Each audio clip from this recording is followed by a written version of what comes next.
किसी ने क्या खूब कहा है, मरता है शरीर, अमर है आत्मा, नेत्रदान से मिलता है स्वयं परमात्मा। नमस्कार दोस्तों, मेरा नाम प्रेम प्रकाश पांडे है। आज अपने चैनल पर एक नई बेहतरीन मोटिवेशनल स्टोरी लेकर के आया हूँ। आज इस स्टोरी के जरिए जानेंगे कि अंगदान को महादान क्यों कहा जाता है। तो चलिए, चैनल को सब्सक्राइब नहीं किए सब्सक्राइब कर लीजिए। तो आज की स्टोरी के जरिए हम जानेंगे कि एक राजा अपने अंगों को दान करके परमात्मा का हो जाता है।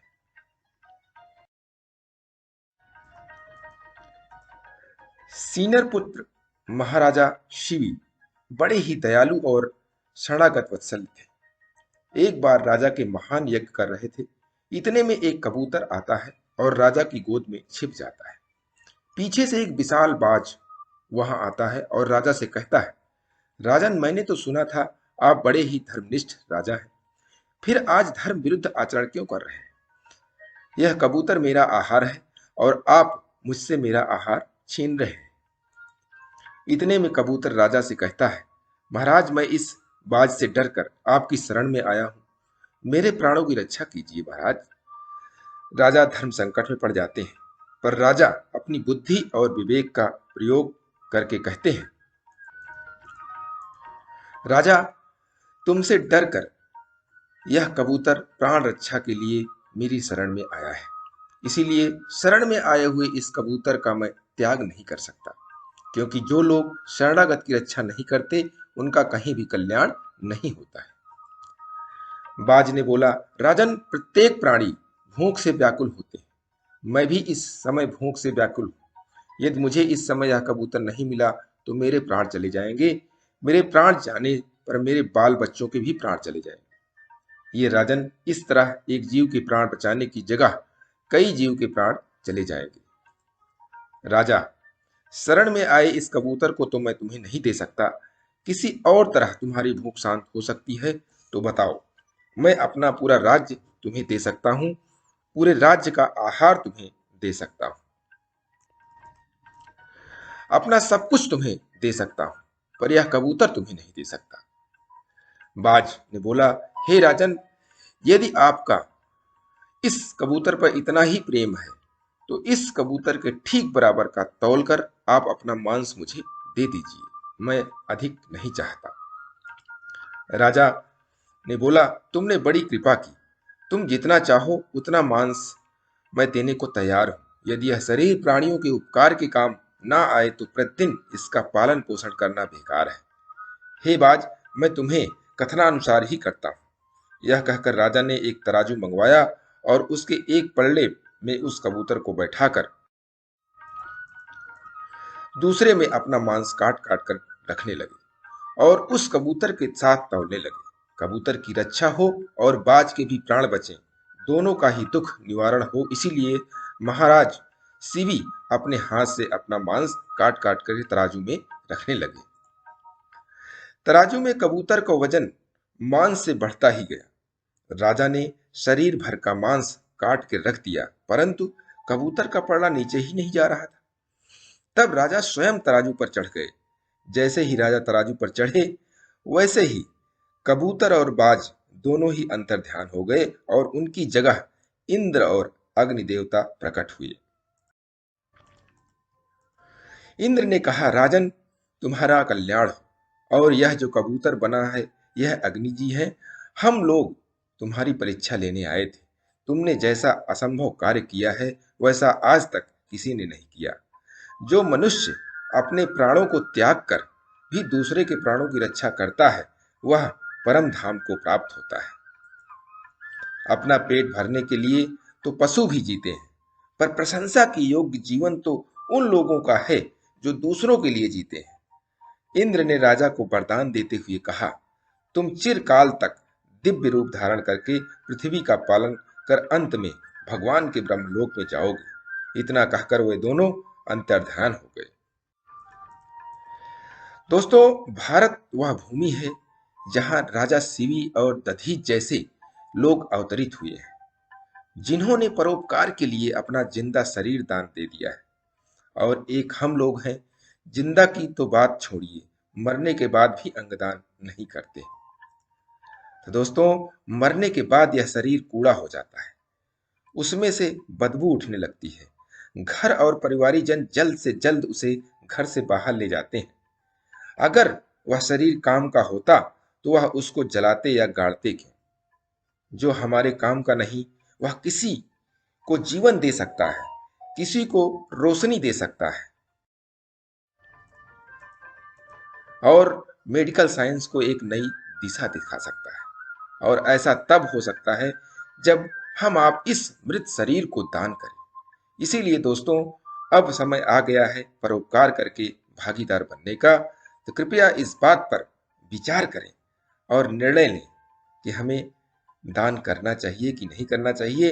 अंगदान में नेत्रदान भी लोगों को करते हैं, तो उससे पूरी दुनिया को लोग देखते हैं और ताउम्र आप जिंदा रहते हैं इस दुनिया पर, इस शरीर धरती पर। और मोटिवेशन के लिए प्रतिदिन सुबह 5:30 बजे एक नई कहानी से करें दिन की शुरुआत। तब तक के लिए छोटों से मिले प्यार और बड़ों से मिले आशीर्वाद और भगवान के सहारे के साथ यही कहूंगा कि काम तो सभी करते हैं, पर काम करो कुछ ऐसा कि उदाहरण बन जाए। स्टोरी आपको अच्छी लगी तो लाइक कीजिए, शेयर कीजिए अपने इस मित्रों में भी और कमेंट्स कीजिए। और चैनल को अभी तक सब्सक्राइब नहीं किया, सब्सक्राइब कर लीजिए। और नई नई बेहतरीन मोटिवेशनल स्टोरी पाने के लिए प्रेस बेल आइकन।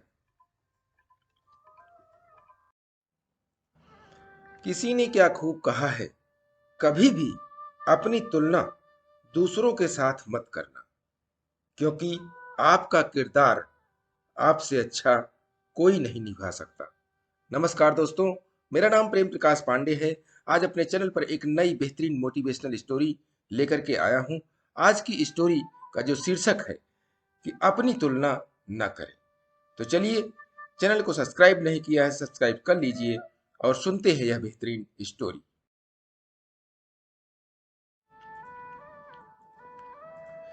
एक समुराई जिसके शौर्य, ईमानदारी और सज्जनता के लिए जाना जाता था, एक जैन सन्यासी से सलाह लेने पहुंचा।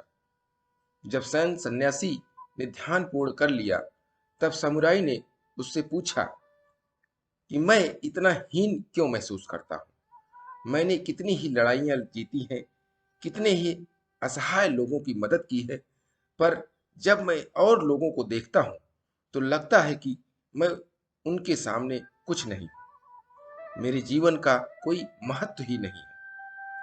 रुको, जब मैं पहले से एकत्र हुए लोगों के प्रश्नों का उत्तर दे लूंगा, तब मैं तुमसे बात करूंगा, सन्यासी ने जवाब दिया। समुराई इंतजार करता रहा। शाम ढलने लगी और धीरे धीरे सभी लोग वापस चले गए। क्या अब आपके पास मेरे लिए समय है? समुराई ने सन्यासी से पूछा। सन्यासी ने इशारे से उसे अपने पीछे आने को कहा। चांद की रोशनी में सब कुछ बड़ा शांत और सौम्य था। सारा वातावरण बड़ा ही मोहक प्रतीत हो रहा था। तुम चांद को देख रहे हो? वो कितना खूबसूरत है। वो सारी रात इसी तरह चमकता रहेगा, हमें शीतलता पहुंचाएगा। लेकिन कल सुबह फिर सूरज निकल जाएगा और सूरज की रोशनी तो कहीं अधिक तेज होती है। उसी की वजह से हम दिन में खूबसूरत पेड़ों, पहाड़ों और पूरी प्रकृति को साफ साफ देख पाते हैं। मैं तो कहूंगा कि चांद की कोई जरूरत ही नहीं है, उसका अस्तित्व ही बेकार है। अरे, ये आप क्या कह रहे हो? ऐसा बिल्कुल नहीं है, समुराई बोला। चांद और सूरज की बिल्कुल अलग अलग है। दोनों की अपनी उपयुक्तता है। आप इस तरह दोनों की तुलना नहीं कर सकते, समुराई बोला। तो इसका मतलब तुम्हें अपनी समस्या का हल पता है। हर इंसान एक दूसरे से अलग होता है। हर किसी की अपनी अपनी खूबियां होती हैं और वो अपने अपने तरीके से इस दुनिया को लाभ पहुंचाता है। बस यही प्रमुख है, बाकी सब गौड़ है। सन्यासी ने अपनी बात पूरी की।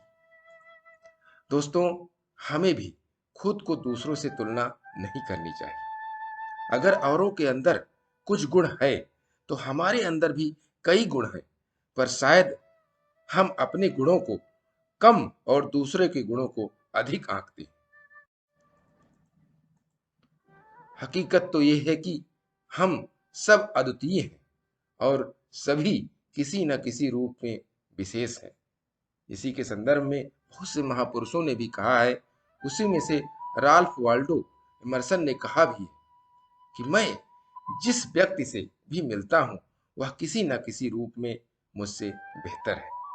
तो दोस्तों, इस दुनिया में हर आदमी विशेष विशेषताओं की खूबियों से पैदा हुआ है और अपनी अपनी जगह पर वो अद्वितीय है, अनमोल है। इसलिए आप अपनी तुलना किसी और से न करें। आप बेहतरीन हैं। आप इस दुनिया में, आप इस समाज में एक अलग रूप में काम करते हैं और आपकी तुलना किसी और से नहीं की जा सकती। इसलिए प्रतिदिन सुबह 5:30 बजे एक नई कहानी, एक नई उमंग से करें दिन की शुरुआत। तब तक के लिए छोटों से मिले प्यार और बड़ों से मिले आशीर्वाद और भगवान के सहारे के साथ यही कहूंगा कि काम तो सभी करते हैं, पर काम करो कुछ ऐसा कि उदाहरण बन जाए। ये स्टोरी आपको अच्छी लगी तो लाइक कीजिए, शेयर कीजिए अपने इष्ट मित्रों में भी और कमेंट्स कीजिए। और अभी तक चैनल को सब्सक्राइब नहीं किया है तो सब्सक्राइब कर लीजिए और नई नई बेहतरीन मोटिवेशनल स्टोरी पाने के लिए प्रेस बेल आइकन।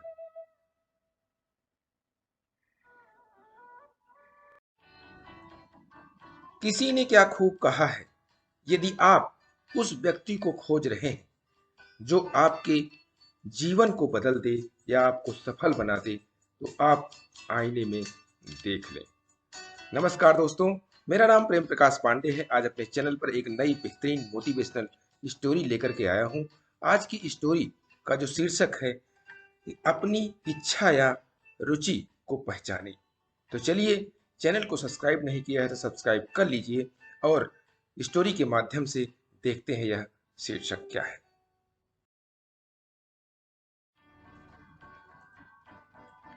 एक बार किसी गांव में एक बुढ़िया रात के अंधेरे में अपनी झोपड़ी के बाहर कुछ खोज रही थी। तभी गांव के ही एक व्यक्ति की नजर उस पर पड़ी। अम्मा, इतनी रात में रोड लाइट के नीचे क्या ढूंढ रही हो? व्यक्ति ने पूछा। कुछ नहीं, मेरी सुई गुम हो गई है, बस वही खोज रही हूं, बुढ़िया ने उत्तर दिया। फिर क्या था, वो व्यक्ति भी महिला की मदद करने के लिए रुक गया और साथ में सुई खोजने लगा। कुछ देर में और भी लोग उस खोज अभियान में शामिल हो गए और देखते ही देखते लगभग पूरा गांव ही इकट्ठा हो गया। सभी बड़े ध्यान से सुई खोजने में लगे हुए थे। तभी किसी ने बुढ़िया से पूछा, अरे अम्मा, जरा ये तो बताओ कि सुई गिरी कहाँ थी? बेटा, सुई तो झोपड़ी के अंदर गिरी थी, बुढ़िया ने जवाब दिया। यह सुनते ही सभी बड़े क्रोधित हो गए और भीड़ में से किसी ने ऊंची आवाज में कहा, कमाल करती हो अम्मा, हम इतनी देर से सुई यहाँ ढूंढ रहे हैं जबकि सुई अंदर झोपड़े में गिरी है। आखिर सुई वहां खोजने की बजाय यहाँ बाहर क्यों खोज रही हो? क्योंकि रोड पर लाइट जल रही है इसीलिए, बुढ़िया बोली। तो दोस्तों, इस कहानी को अगर हम अपने जीवन से जोड़ें तो शायद ही ऐसा ही आज के युवा अपने भविष्य को लेकर सोचते हैं कि लाइट कहाँ जल रही है। वो ये नहीं सोचते कि हमारा दिल क्या कह रहा है, हमारी सुई कहाँ गिरी है। वो ये जानने की कोशिश नहीं करते कि हम किस फील्ड में अच्छा कर सकते हैं, हमारी रुचि क्या है। यह जानने के बाद उसी में अपना करियर बनाएं, ना कि भेड़ चाल चलते हुए किसी ऐसी फील्ड में घुस जाएं जिसमें बाकी लोग जा रहे हैं या जिसमें हमें अधिक पैसा नजर आ रहा है। किसी ने कहा है कि जो व्यक्ति अपने स्वभाव और अपनी शक्तियों के विरुद्ध काम करते हैं वह काम हमेशा कठिन लगता है, परंतु अपनी रुचि और अपनी शक्ति के अनुरूप किया जाने वाला काम सरल लगता है।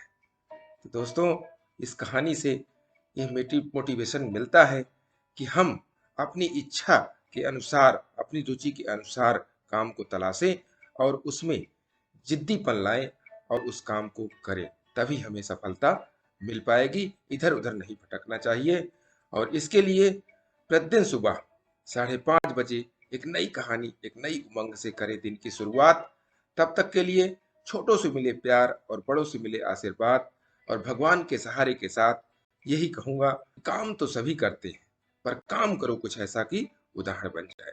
ये छोटी सी स्टोरी आपको अच्छी लगी तो लाइक कर दीजिए, शेयर कीजिए अपने इष्ट मित्रों में भी और कमेंट्स कीजिए। और चैनल को अभी तक सब्सक्राइब नहीं किया है तो सब्सक्राइब कर लीजिए और नई नई बेहतरीन मोटिवेशनल स्टोरी पाने के लिए, मोटिवेशन पाने के लिए प्रेस बेल आइकन।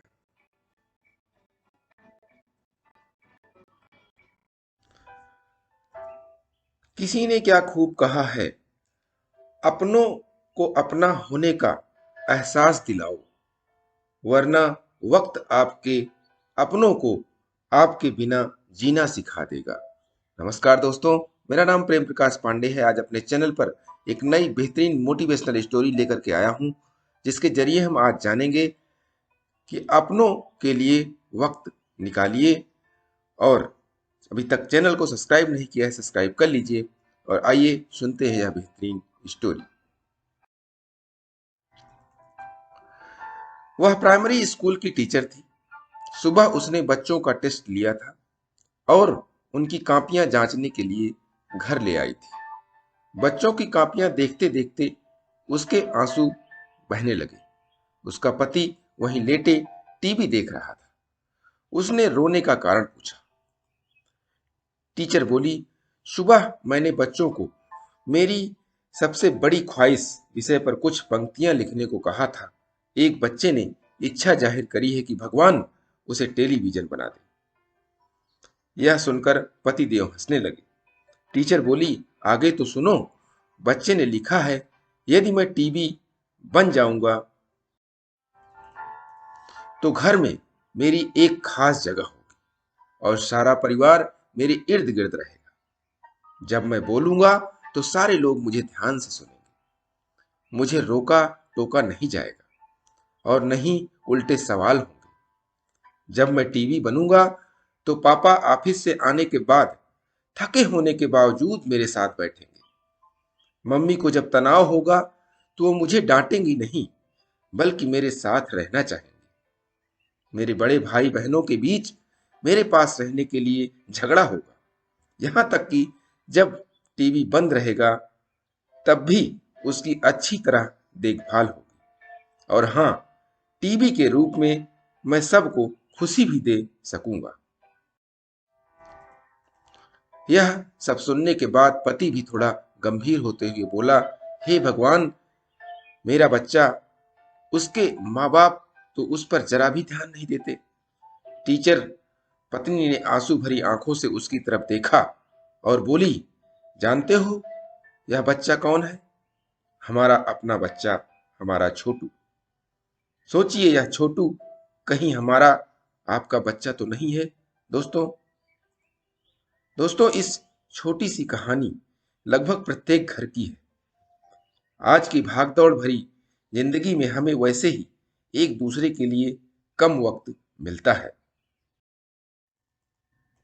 और अगर हम वो भी सिर्फ टीवी देखने में, मोबाइल पर गेम खेलने और फेसबुक से चिपके रहने में गंवा देंगे तो हम कभी अपने रिश्तों की अहमियत और उससे मिलने वाले प्यार को नहीं समझ पाएंगे। तो दोस्तों चलिए प्रयास करें कि हमारी वजह से किसी छोटू को टीबी बनने के बारे में न सोचना पड़े। और प्रतिदिन सुबह 5:30 बजे एक नई कहानी, एक नई उमंग से करें दिन की शुरुआत। तब तक के लिए छोटों से मिले प्यार और बड़ों से मिले आशीर्वाद और भगवान के सहारे के साथ यही कहूंगा कि काम तो सभी करते हैं पर काम करो कुछ ऐसा कि उदाहरण बन जाए। ये छोटी सी स्टोरी आपको अच्छी लगी तो लाइक कीजिए, शेयर कीजिए और कमेंट जरूर करिए, उससे मोटिवेशन मिलता है। और सब्सक्राइब कर लीजिए और चैनल पर नई नई मोटिवेशनल स्टोरी पाने के लिए प्रेस बेल आइकन।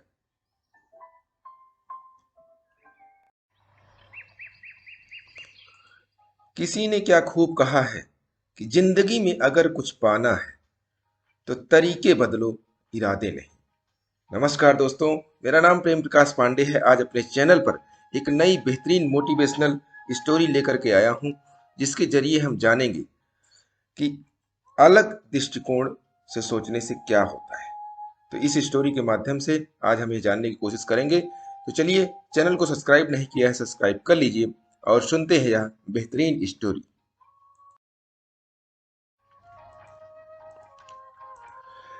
यह कहानी दो भाइयों की है, रोहित और मोहित। वे 9वीं कक्षा के छात्र थे और एक ही स्कूल में पढ़ते थे। उनकी ही कक्षा में अमित नाम का भी एक छात्र था जो बहुत अमीर परिवार से था। एक दिन अमित अपने जन्मदिन पर बहुत महंगी घड़ी पहनकर स्कूल आया। सभी उसे देखकर बहुत चकित थे। हर कोई उस घड़ी के बारे में बातें कर रहा था कि तभी किसी ने अमित से पूछा, यार ये घड़ी कहाँ से ली? मेरे भैया ने मुझे जन्मदिन पर ये घड़ी गिफ्ट की है, अमित बोला। यह सुनकर सभी उसके भैया की तारीफ करने लगे। हर कोई यही सोच रहा था कि काश उनका भी ऐसा कोई भाई हो। मोहित भी कुछ ऐसा ही सोच रहा था। उसने रोहित से कहा, काश हमारा भी कोई ऐसा भाई होता। पर रोहित की सोच अलग थी। उसने कहा, काश मैं भी ऐसा बड़ा भाई बन पाता। वर्ष गुजरने लगे। धीरे धीरे मोहित अपनी जरूरतों के लिए दूसरों पर निर्भर रहने लगा, क्योंकि उसने खुद को इस प्रकार विकसित किया और रोहित ने मेहनत की और एक सफल आदमी बन गया, क्योंकि वह दूसरों से कभी कोई उम्मीद नहीं रखता था, बल्कि औरों की मदद करने के लिए हमेशा तैयार रहता था। तो दोस्तों, दोनों भाइयों में अंतर कहाँ था? वे एक ही परिवार से थे, वे एक ही वातावरण में पले बढ़े और एक ही प्रकार की शिक्षा प्राप्त की। अंतर उनके दृष्टिकोण में था, उनके देखने में था। हमारी सफलता और विफलता हमारे दृष्टिकोण पर काफी हद तक निर्भर करती है और इसका प्रमाण आसपास देखने पर आपको दिख जाएगा। तो आप अपने नजरिए, आप अपने दृष्टिकोण को बदलते रहिए और सफल होते रहिए। इसलिए चूंकि ज्यादातर लोग मोहित की तरह ही सोचते हैं, इसीलिए दुनिया में ऐसे लोगों की ही अधिकता है जो एक एवरेज लाइफ जी रहे हैं। वहां रोहित की तरह सोच रखने वाले लोग कम ही होते हैं। इसीलिए समाज में सफल जीवन जीने वाले लोग सीमित हैं। अतः हमें हमेशा सकारात्मक दृष्टिकोण विकसित करने के लिए पूरी कोशिश करनी चाहिए और नकारात्मक से बचना चाहिए, क्योंकि वो हमारा दृष्टिकोण ही है जो हमें जीवन को परिभाषित करता है और हमारे भविष्य को निर्धारित करता है। इसलिए अपने दृष्टिकोण को सकारात्मक बनाए रखिए और प्रतिदिन सुबह 5:30 बजे एक नई कहानी, एक नई उमंग से दिन की शुरुआत कीजिए। तब तक के लिए छोटों से मिले प्यार और बड़ों से मिले आशीर्वाद और भगवान के सहारे के साथ यही कहूंगा कि काम तो सभी करते हैं, पर काम करो कुछ ऐसा कि उदाहरण बन जाए।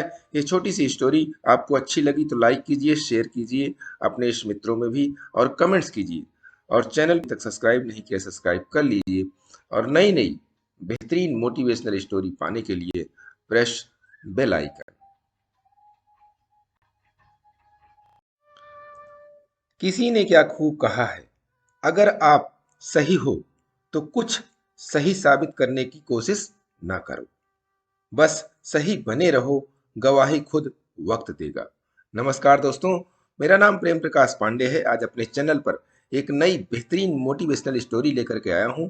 आज की स्टोरी के जरिए हम जानेंगे कि असाधारण परिस्थिति में निर्णय कैसे लिया जाता है और भी इस कहानी के जरिए जानेंगे कि विश्व में सबसे बड़ा दानवीर भी कौन है। तो चलिए, चैनल को सब्सक्राइब नहीं किया सब्सक्राइब कर लीजिए और सुनते हैं यह बेहतरीन स्टोरी।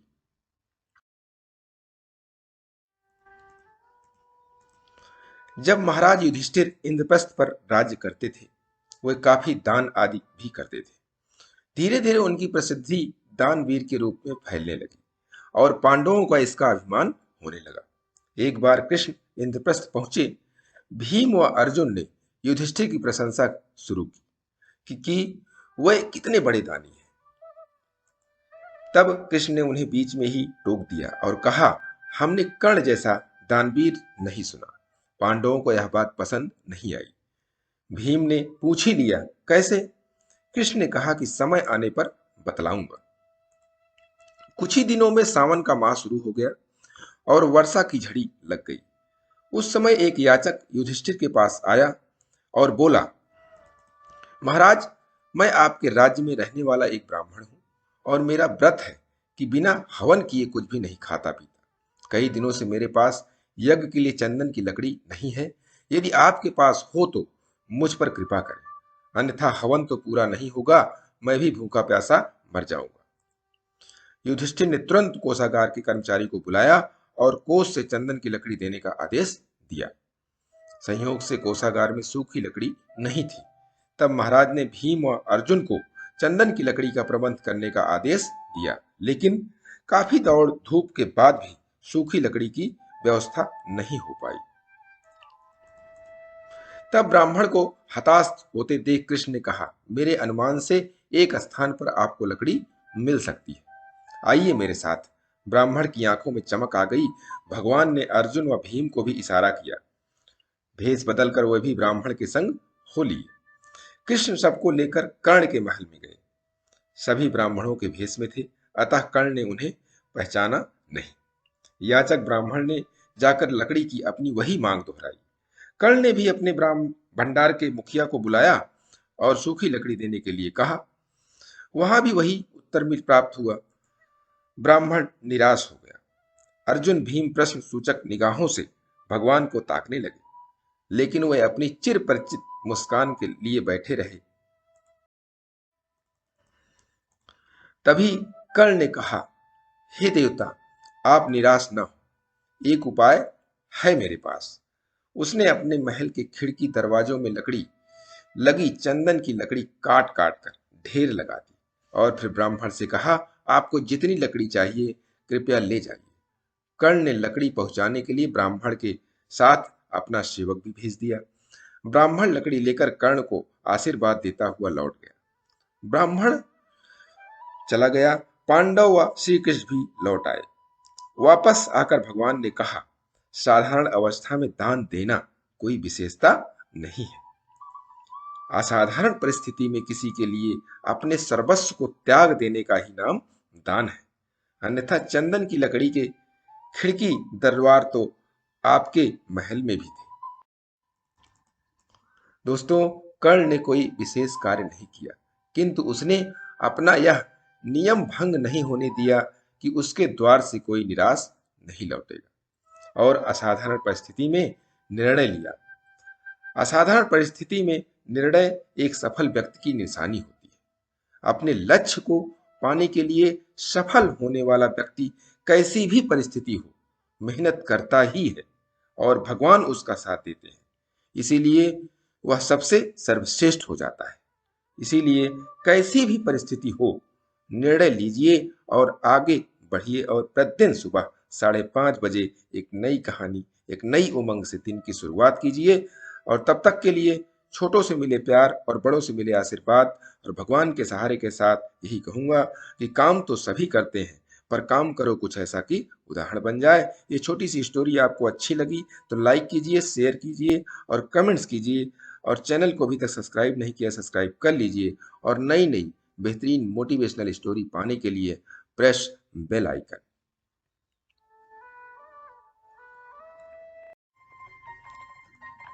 किसी ने क्या खूब कहा है, आपका स्वास्थ्य ही आपका वास्तविक धन है, सोने और चांदी के टुकड़े नहीं। नमस्कार दोस्तों, मेरा नाम प्रेम प्रकाश पांडे है। आज अपने चैनल पर एक नई बेहतरीन मोटिवेशनल स्टोरी लेकर के आया हूं। आज की स्टोरी के जरिए हम जानेंगे कि आपकी वास्तविकता क्या है, आपके अंदर क्या है। तो चलिए, चैनल को सब्सक्राइब नहीं किया है, सब्सक्राइब कर लीजिए और सुनते हैं यह बेहतरीन स्टोरी।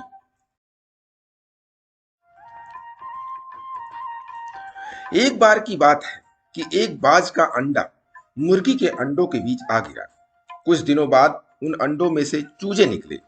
बाज का बच्चा भी उनमें से एक था। वो उन्हीं के बीच बड़ा होने लगा। वो वही करता जो बाकी चूजे करते। मिट्टी में इधर उधर खेलता, दाना चुगता और दिन भर उन्हीं की तरह चू चू चू चू करता रहता। बाकी चूजों की तरह वो भी बस थोड़ा सा ही ऊपर उड़ पाता और पंख फड़फड़ाते हुए नीचे आ जाता। फिर एक दिन उसने एक बाज को खुले आसमान में उड़ते हुए देखा। बाज बड़े शान से बेधड़क उड़ रहा था। तब उसने बाकी चूजों से पूछा कि इतनी ऊंचाई पर उड़ने वाला वो शानदार पक्षी कौन है। तब चूजों ने कहा, अरे वो बाज है, पक्षियों का राजा। वो बहुत ही ताकतवर और विशाल है, लेकिन तुम उसकी तरह नहीं उड़ सकते क्योंकि तुम तो एक चूजे हो। बाज के बच्चे ने इसे सच मान लिया और कभी वैसा बनने की कोशिश नहीं की। वो जिंदगी भर चूजों की तरह और एक दिन बिना अपनी असली ताकत पहचाने ही मर गया। दोस्तों, हम में से बहुत से लोग उस बाज की तरह ही अपना असली क्षमता जाने बिना एक निराश जिंदगी जीते रहते हैं। हमारे आसपास की सामान्य औसत दर्जे के लोग हमें भी सामान्य बना देते हैं। हम ये भूल जाते हैं कि हम अपार संभावनाओं से पूर्ण एक प्राणी हैं। हमारे लिए इस जग में कुछ भी असंभव नहीं है, पर फिर भी बस एक औसत जीवन जी के हम इतने बड़े मौके को गंवा देते हैं। आप चूजों की तरह मत बनिए। अपने आप पर, अपनी काबिलियत पर, अपनी क्षमता पर भरोसा कीजिए। आप चाहे जहां हो, जिस परिवेश में हो, अपनी क्षमताओं को पहचानिए और आकाश की ऊंचाइयों पर उड़कर दिखाइए, क्योंकि यही आपकी वास्तविकता है। और इस वास्तविकता को बनाए रखने के लिए प्रतिदिन सुबह 5:30 बजे एक नई कहानी, एक नई उमंग से दिन की शुरुआत करते रहिए। तब तक के लिए छोटों से मिले प्यार और बड़ों से मिले आशीर्वाद और भगवान के सहारे के साथ यही कहूंगा कि काम तो सभी करते हैं, पर काम करो कुछ ऐसा कि उदाहरण बन जाए। ये छोटी सी स्टोरी आपको अच्छी लगी तो लाइक कर दीजिए, शेयर कीजिए अपने इष्ट मित्रों में भी, और कमेंट जरूर करिए। और चैनल को अभी तक सब्सक्राइब नहीं किया है, सब्सक्राइब कर लीजिए। और नई नई बेहतरीन मोटिवेशनल स्टोरी पाने के लिए प्रेस बेल आइकन।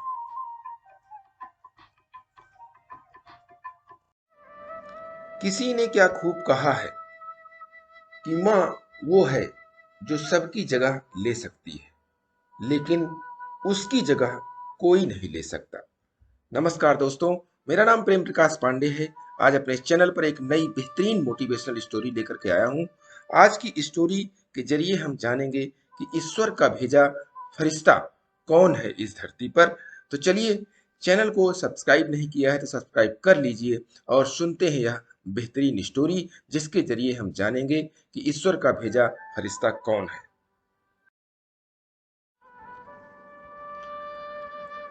एक समय की बात है, एक बच्चे का जन्म होने वाला था। जन्म से कुछ क्षण पहले उसने भगवान से पूछा, मैं इतना छोटा हूं, खुद से कुछ कर भी नहीं पाता, भला धरती पर मैं कैसे रहूंगा। कृपया मुझे अपने पास ही रहने दीजिए, मैं कहीं नहीं जाना चाहता। भगवान बोले, मेरे पास बहुत से फरिश्ते हैं, उन्हीं में से एक मैंने तुम्हारे लिए चुन लिया है, वो तुम्हारा ख्याल रखेगा। पर आप मुझे बताइए, यहाँ स्वर्ग में मैं कुछ नहीं करता, बस गाता और मुस्कुराता रहता हूँ। मेरे लिए खुश रहने के लिए इतना ही बहुत है। तुम्हारा फरिश्ता तुम्हारे लिए गाएगा और हर रोज तुम्हारे लिए मुस्कुराएगा, और तुम उसका प्रेम महसूस करोगे और खुश रहोगे। और जब वहां लोग मुझसे बात करेंगे तो मैं समझूंगा कैसे, मुझे तो उनकी भाषा नहीं आती। तुम्हारा फरिश्ता तुमसे सबसे मधुर और प्यारे शब्दों में बात करेगा, ऐसे शब्द जो तुमने यहां भी नहीं सुने होंगे। और बड़े धैर्य और सावधानी के साथ तुम्हारा फरिश्ता तुम्हें बोलना भी सिखाएगा। और जब मुझे आपसे बात करनी हो तो क्या करूंगा? तुम्हारा फरिश्ता तुम्हें हाथ जोड़कर प्रार्थना करना सिखाएगा, और इस तरह तुम मुझसे बात कर सकोगे। मैंने सुना है कि धरती पर बहुत बुरे लोग भी होते हैं, उनसे मुझे कौन बचाएगा?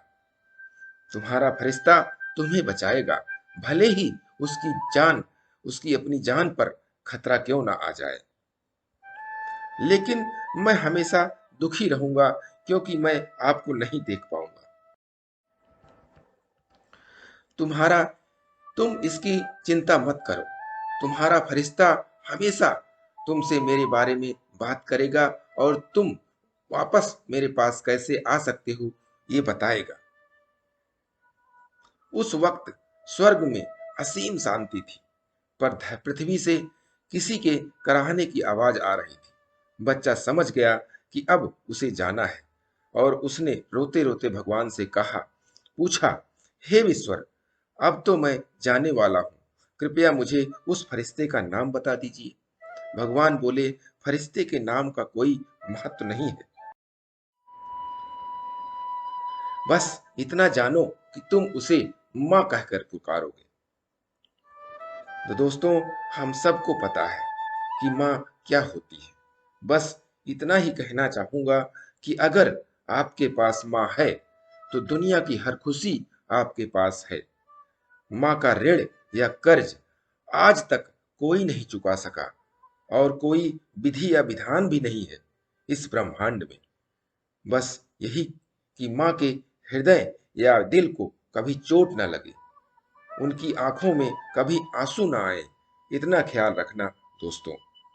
इसके लिए इस तरह प्रतिदिन सुबह 5:30 बजे एक नई कहानी, एक नई उमंग से दिन की शुरुआत करते रहें।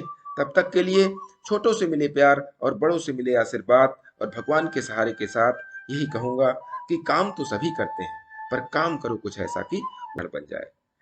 ये छोटी सी स्टोरी आपको अच्छी लगी तो लाइक कर दीजिए, शेयर कीजिए अपने इष्ट मित्रों में भी और कमेंट्स कीजिए। और चैनल को अभी तक सब्सक्राइब नहीं किया है तो सब्सक्राइब कर लीजिए और नई नई बेहतरीन मोटिवेशनल स्टोरी पाने के लिए प्रेस बेल आइकन।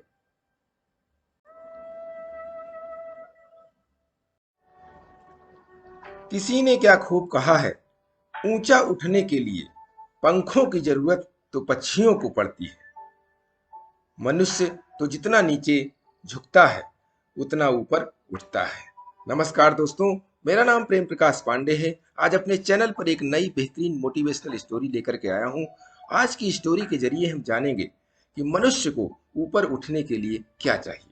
तो चलिए, चैनल को सब्सक्राइब नहीं किया है तो सब्सक्राइब कर लीजिए और सुनते हैं यह बेहतरीन स्टोरी। एक आदमी गुब्बारे बेचकर जीवन यापन करता था। वह गांव के आसपास लगने वाली गलियों में जाता और गुब्बारे बेचता। बच्चों को लुभाने के लिए वह तरह तरह के गुब्बारे रखता, लाल, पीले, हरे, नीले, काले, सफेद। और जब कभी उसे लगता कि बिक्री कम हो रही है, वह झट से एक गुब्बारा हवा में छोड़ देता, जिसे उड़ता देखकर बच्चे खुश हो जाते और गुब्बारे खरीदने के लिए उसके पास पहुंच जाते। इसी तरह एक दिन वह गली में गुब्बारे बेच रहा था और बिक्री बढ़ाने के लिए बीच बीच में गुब्बारे उड़ा रहा था। पास ही खड़ा एक छोटा बच्चा ये सब बड़ी जिज्ञासा के साथ देख रहा था। इस बार जैसे ही गुब्बारे वाले ने एक सफेद गुब्बारा उड़ाया, वह तुरंत उसके पास पहुंचा और मासूमियत से बोला, अगर आप ये काला वाला गुब्बारा छोड़ेंगे तो क्या वो भी ऊपर जाएगा? गुब्बारा वाले ने थोड़े अचरज के साथ उसे देखा और बोला, हाँ बिल्कुल जाएगा बेटे। गुब्बारे का ऊपर जाना इस बात पर नहीं निर्भर करता कि वो किस रंग का है, बल्कि इस पर निर्भर करता है कि उसके अंदर क्या है। तो दोस्तों, इस छोटी सी कहानी से समझ में आता है कि ठीक इसी तरह हम इंसानों के लिए भी ये बात लागू होती है। कोई अपने जीवन में क्या अर्जित करेगा या उसके बाहरी रंग रूप पर नहीं निर्भर करता, ये इस बात पर निर्भर करता है कि उसके अंदर क्या है। जैसे कि गुब्बारे को ऊपर जाने के लिए हवा की जरूरत होती है, उसी तरह हमारे अंदर सोच कैसी है, व्यवहार कैसा है, आगे बढ़ने की लालसा कैसी है, जुनून कैसा है, वो हमें तय करता है कि हम कितने ऊपर जाएंगे, कितने आगे जाएंगे, कितनी ऊंचाइयों को छुएंगे। तो इसके लिए आपको प्रतिदिन सुबह एक नई कहानी, एक नई उमंग से दिन की शुरुआत करते रहें। तब तक के लिए छोटों से मिले प्यार और बड़ों से मिले आशीर्वाद और भगवान के सहारे के साथ यही कहूंगा कि काम तो सभी करते हैं, पर काम करो कुछ ऐसा कि उदाहरण बन जाए। ये छोटी सी स्टोरी आपको अच्छी लगी तो लाइक कीजिए, शेयर कीजिए अपने इष्ट मित्रों में भी, और कमेंट्स कीजिए। और चैनल को अभी तक सब्सक्राइब नहीं किया है तो सब्सक्राइब कर लीजिए, और नई नई बेहतरीन मोटिवेशनल स्टोरी पाने के लिए प्रेस बेल आइकन। किसी ने क्या खूब कहा है, अगर आपके लिए कोई कुछ कर रहा है, आपको कुछ सीखने की वजह दे रहा है, तो आप हमेशा उसके लिए एहसानमंद रहें, थैंकफुल रहें। नमस्कार दोस्तों, मेरा नाम प्रेम प्रकाश पांडे है। आज अपने चैनल पर एक नई बेहतरीन मोटिवेशनल स्टोरी लेकर के आया हूं। आज की स्टोरी में हम देखेंगे कि एहसानमंद बने, निंदक नहीं। तो चलिए, चैनल को सब्सक्राइब नहीं किया है तो सब्सक्राइब कर लीजिए और सुनते हैं यह बेहतरीन स्टोरी। एक बार समुद्र में यात्री जहाज दुर्घटनाग्रस्त हो गया। उस पर सवार दो व्यक्ति बहते और तैरते हुए किसी तरह एक द्वीप पर पहुंच गए। उस द्वीप पर एक विशाल वृक्ष के सिवाय और कुछ भी नहीं था। एकदम सुनसान द्वीप, न कोई जीव जंतु, न कोई और पेड़ पौधा, कोई वहां आता जाता भी नहीं था। परंतु उस पेड़ पर रसीले मीठे फल हमेशा लगे रहते थे। वो दोनों उस पेड़ के सहारे रहने लगे। उसका फल खा लेते, पत्तियों का बिछावन बना लिया, उसके छाल और पत्तियों से अपने लिए कपड़े भी बना लिया। बारिश और धूप से भी पेड़ उनको बचा लेता था। कुछ समय बाद जब वो लोग वहां के जीवन के अभ्यस्त हो गए, तब उन्होंने पेड़ की बुराई करनी शुरू कर दी।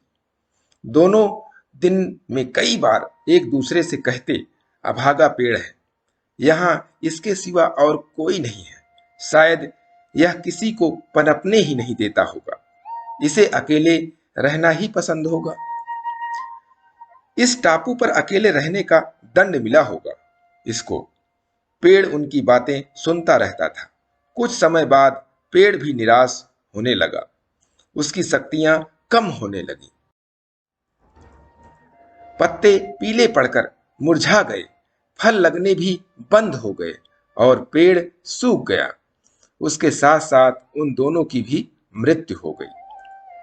तो दोस्तों, ये छोटी सी कहानी हमें बहुत बड़ी सीख मिलती है कि जीवन में कभी भी किसी की निंदा नहीं करनी चाहिए, और भगवान का एहसान मंद होना चाहिए कि हमारा जीवन इस मृत लोक में व्यतीत हो रहा है। बहुत से लोग अपने परिवार की, कंपनी की, समाज की, सरकार की निंदा करते हुए मिल जाएंगे, जबकि उनका जीवन यापन यहीं से हो रहा है। इसलिए निंदा करने के बजाय एहसानमंद बनिए, शुक्रगुजार होइए भगवान का, उन लोगों का जिनके जरिए आप इस समाज में, इस परिवार में बने हुए हैं और जीवन यापन कर रहे हैं। और इसके लिए प्रतिदिन सुबह 5:30 बजे एक नई कहानी, एक नई उमंग से करें दिन की शुरुआत। तब तक के लिए छोटों से मिले प्यार और बड़ों से मिले आशीर्वाद और भगवान के सहारे के साथ यही कहूंगा कि काम तो सभी करते हैं, पर काम करो कुछ ऐसा कि उदाहरण बन जाए। ये छोटी सी स्टोरी आपको अच्छी लगी तो लाइक कीजिए, शेयर कीजिए अपने इष्ट मित्रों में भी, और कमेंट्स जरूर करिए। और चैनल को अभी तक सब्सक्राइब नहीं किया है तो सब्सक्राइब कर लीजिए, और नई नई बेहतरीन मोटिवेशनल स्टोरी पाने के लिए प्रेस बेल आइकन।